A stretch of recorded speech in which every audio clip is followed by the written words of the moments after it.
TP. Chandrasekharan വധക്കേസ് പ്രതികൾക്ക് ശിക്ഷായിളവ് നൽകുന്ന നീക്കത്തിലേക്ക് സർക്കാർ കടക്കുന്നുവെന്ന ഏറ്റവും പ്രധാനപ്പെട്ട വാർത്ത ഇന്ന് പുറത്തു വന്നിരുന്നു.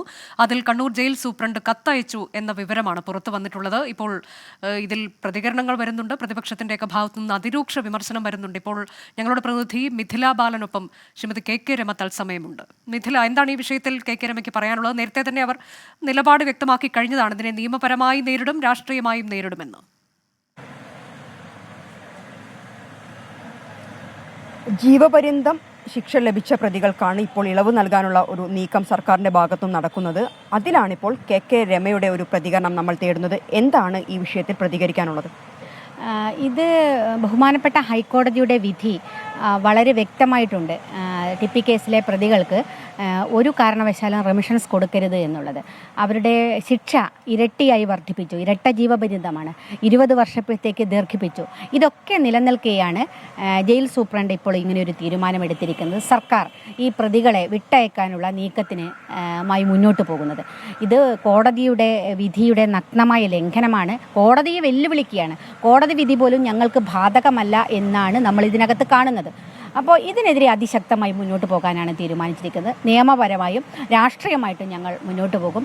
ഈ കാലം ഇതാണ് നമ്മൾ കാലങ്ങളായിട്ട് കണ്ടുകൊണ്ടിരിക്കുകയാണ്. ടി.പി. കേസിലെ പ്രതികൾക്ക് എല്ലാവിധ സംരക്ഷണവും സർക്കാരിൻ്റെ ഭാഗത്തുനിന്ന്, പാർട്ടിയുടെ ഭാഗത്തുനിന്ന് കിട്ടിക്കൊണ്ടിരിക്കുകയാണ്. അപ്പോൾ കോടതി വിധിയോ ശിക്ഷയോ ഒന്നും അവർക്കൊരു ബാധകമേ അല്ല. അവരെ സംരക്ഷിക്കാൻ പാർട്ടി എക്കാലത്തുമുണ്ട്.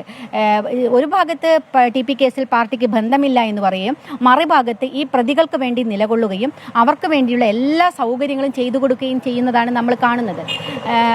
ജയിലുകൾ പോലും സുഖവാസ കേന്ദ്രങ്ങളാണ് അവരെ സംബന്ധിച്ചിടത്തോളം. എനിക്ക് തോന്നുന്നു ജയിൽ കിടക്കുന്നതിനേക്കാൾ കൂടുതൽ സമയം അവർ പുറത്താണ് കിടന്നത്. ഇപ്പോഴും 10 പ്രതികൾക്കാണ് ഇപ്പോൾ പരോൾ അനുവദിച്ചിരിക്കുന്നത്. എന്തടിസ്ഥാനത്തിലാണ് ഈ 10 പ്രതികൾക്ക് പരോൾ കൊടുക്കുക? ഒന്നിച്ച് പ്രതികൾക്ക് പരോൾ കൊടുക്കുന്നതിനുള്ള എന്ത് അടിയന്തര സാഹചര്യമാണുള്ളത്? പരോൾ കൊടുക്കാനൊക്കെ ചില നിയമങ്ങളുണ്ട്. അപ്പോൾ ഈ ജയിൽ നിയമങ്ങളൊന്നും ടി.പി. കേസിലെ പ്രതികളെ സംബന്ധിച്ച് ബാധകമല്ല. അവർക്ക് സംരക്ഷിക്കാൻ സർക്കാരുണ്ട്, അവരെ സംരക്ഷിക്കാൻ പാർട്ടിയുണ്ട്. അപ്പോൾ ഇതാണ് ഇപ്പോഴും നടന്നുകൊണ്ടിരിക്കുന്നത്. അപ്പം വളരെ ഗൗരവമായ അങ്ങേയറ്റത്തെ പ്രതിഷേധാത്മകമായ ഒരു സംഭവമാണ് ഇപ്പം നടന്നത്. ഈ ശിക്ഷാ ഇളവ് നൽകുന്നതുമായി ബന്ധപ്പെട്ട റിപ്പോർട്ട് തയ്യാറാക്കുന്ന സമയത്ത് ഏതെങ്കിലും ഘട്ടത്തിൽ പോലീസ് നിങ്ങളുടെ ഒരു അഭിപ്രായം തേടിയിട്ടുണ്ടായിരുന്നോ? അല്ല, തീർച്ചയായിട്ടും റിപ്പോർട്ട് ഈ ലിസ്റ്റ് ഇട്ട സമയത്ത് അതിന് ബന്ധുക്കളുടെ, ഇരയാക്കപ്പെട്ട ആളുകളുടെ, അയൽവാസികളുടെ ഒക്കെ റിപ്പോർട്ട് വേണം. എങ്കിലാണ് ആ റിപ്പോർട്ട് വെച്ചിട്ടാണ് മേലോട്ട് നിർദ്ദേശം കൊടുക്കുക. അപ്പം അതിൻ്റെ ഭാഗമായിട്ട് ഇര എന്ന നിലയ്ക്ക് എന്നെ ബന്ധപ്പെട്ടിരുന്നു പോലീസ്, അന്വേഷിച്ചിരുന്നു ഈ കാര്യങ്ങളെ സംബന്ധിച്ച്. അങ്ങനെയാണ് ഇത്തരം നീക്കം നടക്കുന്നുണ്ട് എന്നുള്ളത് പോലും നമ്മൾ അറിഞ്ഞത്. അന്ന് എന്തായിരുന്നു പോലീസിന് കൊടുത്ത മറുപടി? അല്ല, പോലീസിന് ഒരു കാരണവശാലും കൊടുക്കാൻ പാടില്ല എന്നതും അത് ബഹുമാനപ്പെട്ട ഹൈക്കോടതിയുടെ വിധിയുണ്ട്. ജീവപര്യന്തം എന്ന് പറഞ്ഞാൽ 14 വർഷമൊന്നുമല്ല. ജീവപര്യന്തം ജീവിത അവസാനം വരെയാണ് ജീവപര്യന്തം. പക്ഷേ 14 വർഷം കഴിഞ്ഞാൽ പലപ്പോഴും ശിക്ഷ ഇളവ് ചെയ്തു കൊടുക്കുന്നത് നമ്മൾ കാണുന്നുണ്ട്. അതാണ് അപ്പീൽ കോടതി പറഞ്ഞത് 20 വർഷം കൂടി ദീർഘിപ്പിക്കണം. ഒരു കാരണവശാലും ഈ ജീവപര്യന്തത്തിന് പുറത്തു പോകാൻ കഴിയില്ല എന്ന് കോടതി, ബഹുമാനപ്പെട്ട ഹൈക്കോടതി പറഞ്ഞത് അതിൻ്റെ അടിസ്ഥാനത്തിലാണ്. അപ്പോൾ അതുകൊണ്ട് ഈ നീക്കം നടത്തുന്നത് എന്ന് ഉള്ളത് തന്നെ വലിയ പ്രതിഷേധമാണ്. അത് ഒരു കാരണവശാലും സംഭവിക്കാൻ പാടില്ലാത്തതാണ്. വലിയ ഗൂഢാലോചന ഇതിനകത്തുണ്ട്. കേരളത്തിലെ ആഭ്യന്തരമന്ത്രി അറിയാതെ ഈ ഒരു നീക്കം ജയിൽ സൂപ്രണ്ട് നടത്താൻ സാധിക്കില്ല. മറ്റൊരു കേസിലും ഇല്ലാത്ത വിധം നമ്മൾ കണ്ടതാണ്. ഈ പ്രതികൾ ജയിലിൽ പോയതിനു ശേഷം കൃത്യമായി പരോൾ ലഭിക്കുന്നു, അവർക്ക് എല്ലാ സൗകര്യങ്ങളും ലഭിക്കുന്നു. ഈ കേസിൽ മാത്രമാണ് ഇത്തരത്തിൽ കൂടുതൽ പ്രതികൾക്ക് ഒരു സൗകര്യം ലഭിക്കുന്നത്. അതെ, എന്തുകൊണ്ടാണത്? സർക്കാർ അത് ആ കാര്യത്തിൽ എല്ലാ കാലവും ടി.പി. കേസിലെ പ്രതികൾക്കാണ് എല്ലാ സൗകര്യങ്ങളും ലഭിക്കുന്നത്.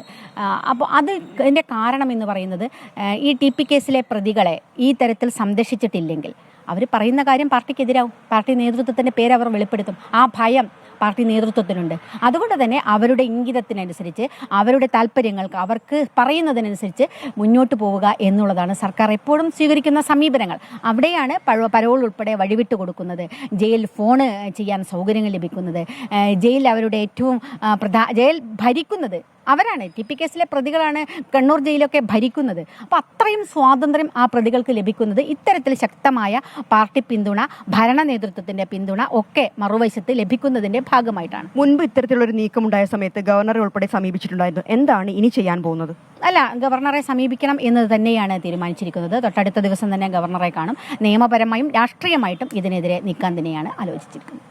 അനുജ, തീർച്ചയായും ഇതാണ് കെ രമയുടെ പ്രതികരണം. അടുത്ത ദിവസം തന്നെ ഗവർണറെ കാണും. ഈ വിഷയത്തിൽ നിയമപരമായും രാഷ്ട്രീയപരമായും നേരിടാൻ തന്നെയാണ് RMPIയുടെ തീരുമാനം. അതെ, ആഭ്യന്തരമന്ത്രി അറിയാതെ, അതായത് മുഖ്യമന്ത്രി അറിയാതെ ഇങ്ങനെ ഒരു നീക്കം നടക്കില്ല എന്നുകൂടി കെ രമ കൂട്ടിച്ചേർക്കുന്നുണ്ട്.